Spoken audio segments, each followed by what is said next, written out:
Taong 1978, nagkakilala si Dato' Labuaya Cabil at si Reverend Victorino Natividad na sekretaryo ng Christian Mission in the Far East, kasama ang kanyang asawa na si Jesusa Natividad. Dahil sa ugnayang iyon, nagsimula ang kanilang plano na magtatag ng isang gawain upang magpatayo ng simbahan sa Sitio Tubing, Palian, Tupi, South Cotabato sa ilalim ng Christian Mission in the Far East Incorporated. Nagsimula ang gawain, lumago at umabot hanggang 8 pamilya ang dumalo sa pansamantalang lugar ng Panambahan. Kabilang sa 8 pamilyang nagtaguyod ng Kristyanismo sa lugar ay sina Dato' Labuaya Cabil Clan, Dato' Jose Manib Clan, Dato' Kabutil Clan, Udasan Family, Lagsil Family, Sulay Family, Surao Family, Francisco Malida Senior Family, hanggang sa marami na ring mga young people na dumalo upang magsamba sa Diyos na buhay. December 24 hanggang 25,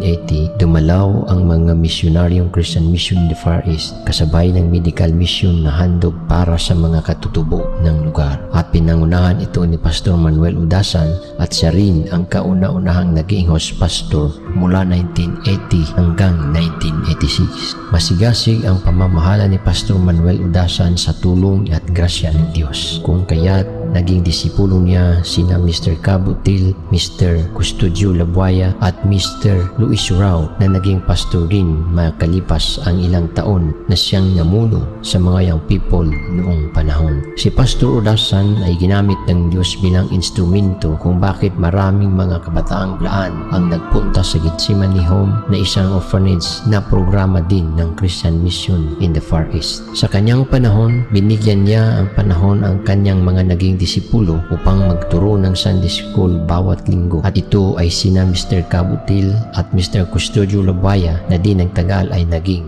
pastor din. At tinutulungan naman nila si Mr. Luis Surao upang makapag-aral ng teolohiya sa Agbim Bible School. Taong 1986, sumanas ng matinding sakit si Pastor Manuel Udasan hanggang sa binawian ng buhay ito at pumanaw. Ganun pa man, ang gawain ng Diyos ay hindi huminto bagkus patuloy pa ring lumago. Mula 1986 hanggang 1988, ipinagpatuloy ni Pastor Custodio Labuaya ang gawain kasama si Mr. Kabutil at mga pamilyang naglilingkod sa Diyos, habang ang mga young people naman na mula sa mga clan ay pinadala sa secular na paaralan at sa Bible School na programa rin ng Christian Mission in the Far East. Dumating ang pagsubok ng samahan ng Christian Mission in the Far East nang pumanaw ang ginamit ng Diyos na nagtatag ng Christian Mission na si Reverend Amado Chanco. Kaya isa si Reverend Victorino Natividad ay bumuo uli ng samahan, at ito ay sa ilalim na ng full gospel, at dinala niya si Pastor Custodio Labuaya bilang kasapi ng bagong samahan. Ganoon pa man, ang gawain ng Panginoon sa Tubing Praise Calvary Church ay nagpatuloy. May mga lumisan, mayroon ding mga naiwan. Kaya ginamit ng Panginoon ang isang produkto ng Christian Mission in the Far East, kung saan ito po ay si Pastor Romeo Manib Lagsil bilang host pastor mula noong 1988 hanggang 1990, at ipinagpatuloy niya ang gawain at mga programa, at naging disipulo niya si Mr. Jimmy Numunta hanggang sa naging pastor din ito. Lumami ang tao sa lugar dahil ganap na itong naging barangay noong taong 1987, kaya nagbukas ang mga gawain at nagtatag din si Pastor Lagsil ng simbahan sa Lagsil Clan at iba pang mga pamilya. Ginampanan ni Pastor Jimmy Numunta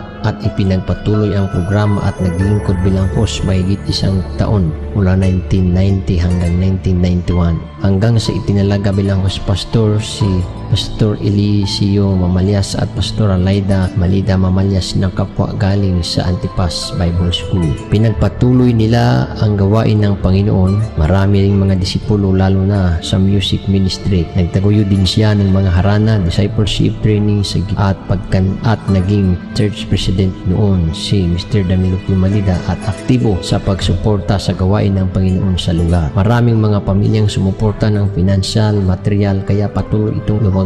Naglingkod mahigit 6 na taong pamamahala mula 1991 hanggang 1996. Noong panahong tinawag ng Panginoon ang Mamalyas family upang manilbihan sa Ticolab Calvary Church, pinadala naman ng Panginoon si iba Evangelist Mario Ligante upang magtaguyod ng kanyang gawain. Kilala si Evangelist Mario Ligante bilang isang Christian Mission in the Far East Evangelist, kasama na rito si Evangelist Lorito Socias. Pinasimulan nila ang Modular Theology Program o tinawag nilang Mobile Bible Training mula noong taong 1997 at nagsimula sila sa Atbangan Faith Calvary Church na kinabibilangan nila Pastor Binhor Sumangka, Pastor Roger Baton, Pastor Jemar Dulos, Pastor Annali Dulos na nagmula pa sa Davao Region at marami pang iba. Nimitahan ni Evangelist Mario Ligante si Evangelist Lorito Socias upang ipagpatuloy sa Tubing Grace Calvary Church ang nasabing programa sa loob ng 3 buwan. Kabilang dito sina Pastora Daniela Suana, Pastora Conchita Malida, Pastor Rolito John Socias Jr., Father Winnie Mandal at Pastor Danilo P. Malida at marami pang iba. Noong taong 1978 dahil sa tawag ng Panginoon kay Evangelist Mario Ligante sa mission outreach sa bawat lugar, napalayo siya sa tuwing kasama ang kanyang pamilya. Kaya ipinagkatiwala ang gawain sa pinakabatang lingkod ng Diyos sa Tubing Grace Calvary Church si Pastora Annali Puntungan na nooy programa ng modular class mula taong 1998 hanggang 1999. Marami ring mga programa, Bible Cottage, Prayer, Fellowship, Harana at mga programang mula sa Diyos. Bumalik ng kanilang lugar si Pastora Annali Puntungan dahil sa mission niya sa kanyang pamilya. Kaya tinawag ng Diyos si Pastor Malida upang ipagpatuloy ang gawain ng Diyos at inappoint noong Mayo 25 taong 1979 at kahalili naman niya si Pastora Daniela Suana. Maraming pagsubok at paghihirap ang naranasan sa ministeryo, ngunit ganun pa man patuloy ang pag-ibig, awa, malasakit at pagpapala ng Diyos ang laging nangibabaw, kaya't pinahayag ng Diyos ang kanyang provision sa kanyang lingkod at nagbukas ng pribilehiyo upang ma-follow up ang training ni Pastor Danilo P. Malida sa kanyang pamamahala. Lumipas ang maraming taon, pinagkalooban siya ng Diyos ng mga partnership sa ikalalago at ikalalawak ng gawain ng Diyos sa Tubing Grace Calvary Church. Mula noong taong 2004 hanggang 2006, dumalo ng 3 beses successive seminar upang makaabel ng programa na handog ng Care Ministry Philippines si Pastor Danilo P. Malida at sinertified pastor ng Care Ministry na pwedeng makaabel ng bawat programa na handog ng Care. At ito ang mga programang naabel ni Pastor Malida sa ilalim ng Care Ministry Partnership: Feeding Program, Ligation, Operasyon Bukol, Operasyon sa mga bungi, Child Evangelism o Church Leadership, Medical Mission, Film Showing, Seminars at mga leadership training para sa ikalalago ng gawain ng Panginoon sa lugar. Mula taong 2006 hanggang sa kasalukuyan, bahagi pa rin ng Care Ministry Philippines si Pastor Danilo P. Malida. Naging aktibo si Pastor Malida sa gawain ng Panginoon habang patuloy pa ang ugnayan niya sa partnership ng Care. At ang isang tagapamahala ng Care noon ay nagtatag ulit ng bagong samahan na ang pangalan ay Grace Community Empowerment, kung kaya't inalok niya naman si Pastor Danilo P. Malida upang makisapi sa gawain. At inimbitahan si Pastor Malida sa isang meeting. Sa isang meeting, tinanong ng misyonarya si Pastor Malida. Sabi niya kay Pastor Malida, anong pwede kong maitulong sa gawain ng Panginoon sa inyong lugar? So walang pag-aalinlangan at may pagpasalamat na sagot, sabi ni Pastor Malida, sana'y makapag-aral ng kolehiyo ang mga young people sa aming lugar. Mahirap ang kalagayan ng mga tao noon. Iilan lang ang nakapag-aral ng kolehiyo. Kaya sa panahong iyon, kaagad na nagsagawa ng programa ang Grace Community Empowerment na scholarship program at unang scholar nila noon ay si Ma'am Jonabon Malida taong 2007 hanggang sa naging maganda ang takbo ng gawain, kaya nadagdagan ang mga scholar noong taong 2009 na kinabibilangan nila Sir Jeberic Pandat taong 2009 hanggang 2010, Sir Ariel Samangka taong 2009 hanggang 2011, Brother Gilo Ugkal taong 2009, Ryan Manib taong 2009 hanggang 2018.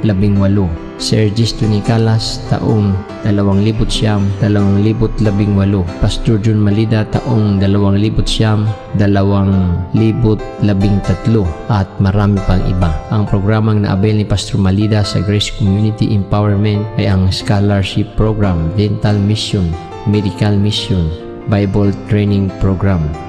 Ang partnership ay mula noong 2007 hanggang 2018 at marami pang ibang partnership ang ipinagkaloob ng Panginoon sa kanyang lingkod. Kasama na dito ang Bible League noong 2010, Voice of the Martyrs noong 2014 at hanggang 2017. Taong 2018, nagsimula ang Tribal Abounding Grace Ministry Incorporated, kung saan nakipag-partner ito sa Tubing Grace Calvary Church sa pagsasagawa ng mga mission outreach sa buong lalawigan ng South Cotabato hanggang sa Karatig Probinsya. Naging katuwang ang Tribal Abounding Grace Ministry Incorporated sa biyaya ng Panginoon sa pagpapalawak at pagpapalago ng mga mananampalataya, hindi lamang sa Tubing Grace Calvary Church kundi pati na rin sa buong samahan ng Tupi District noon na ngayoy naging South Cotabato District. Taong 2020, dumating ang matinding pagsubok sa lahat ng bansa sa pamamagitan ng nakakahawang sakit na tinawag na COVID-19. Kaya ang lahat ng mga tao hindi na pwedeng makalabas at hanggang sa nawalan na ng trabaho ang iba. Subalit nang dahil sa habag at walang katapusang pagmamahal ng Diyos, yung matinding pagsubok sa tingin ng marami ay naging daan at susi ng pagpapala at nag-uumapaw na biyaya ng Diyos sa lahat ng mga nagmamahal sa Kanya. Dahil sa COVID-19, nagbukas ang oportunidad sa Tubing Grace Calvary Church na magkaroon ng discipleship training bawat linggo ng hapon at 22 mula sa mga members ng church ang tinawag ng Panginoon upang sumailalim sa training hanggang sila ay nakapagtapos noong Abril 2022 na nakomisyon at na-ordain bilang mga lehitimong pastor sa ilalim ng Christian Mission in the Far East at patuloy ang discipleship bawat taon. Taong 2023, 2025, 12 ang nakomisyon at patuloy pa ang paglalago ng gawain ng Panginoon sa Tubing Grace Calvary Church sa biyaya at habag ng ating Panginoong Hesus. Sa kabila ng pagsubok at kahirapan sa buhay, kailanman ang Diyos ay hindi nagpapaya pagkus pinagpala niya ang kanyang lingkod at pinagkalooban niya ng mga partnership. Sa loob ng 45 taong samahan ng Tubing Grace Calvary Church at 26 na pamamahala ni Pastor Danilo P. Malida, ang kabutihan, malasakit, grasya at pag-ibig ng Diyos kailanman ay hindi nagbabago. Lumipas man ang mga liderato, ngunit ang liderato ng Diyos ay hindi lumilipas at hindi magwawakas. Sa mga pamilyang hanggang ngayon ay nagpatuloy sa pananampalataya at pananalig sa Panginoon at sa kanyang mga lingkod mula noon hanggang ngayon na pinapatuloy ang pagtaguyod ng kanyang gawain, huwag po tayong panghinaan ng loob. Unang Korinto, Kapitulo 15, versikulo 58, ito po ang sabi. Kaya nga mga minamahal kong kapatid, magpakatatag kayo at huwag matinag, maging masipag kayo sa paglilingkod sa Panginoon dahil alam ninyong hindi masasayang ang inyong paghihirap para sa Kanya. Sa lahat po ng mga nananampalataya at mga lingkod ng Diyos, sabi po ng kanyang salita, unang Korinto, Kapitulo 3, versikulo 7 hanggang 8, hindi ang nagtatanim o nagdidilig ang mahalaga, kundi ang Diyos. Sapagkat siya ang nagpapatubo at nagpapalago. Ang nagtatanim at ang nagdidilig ay parehong manggagawa lamang at bawat isa ay tatanggap ng gantimpala ayon sa kanyang pagsisikap. Lahat po ng kaluwalhatian, kapurihan, kapangyarihan at pasasalamat ay tanging sa Diyos lamang iaalay magpakailanman. Amen.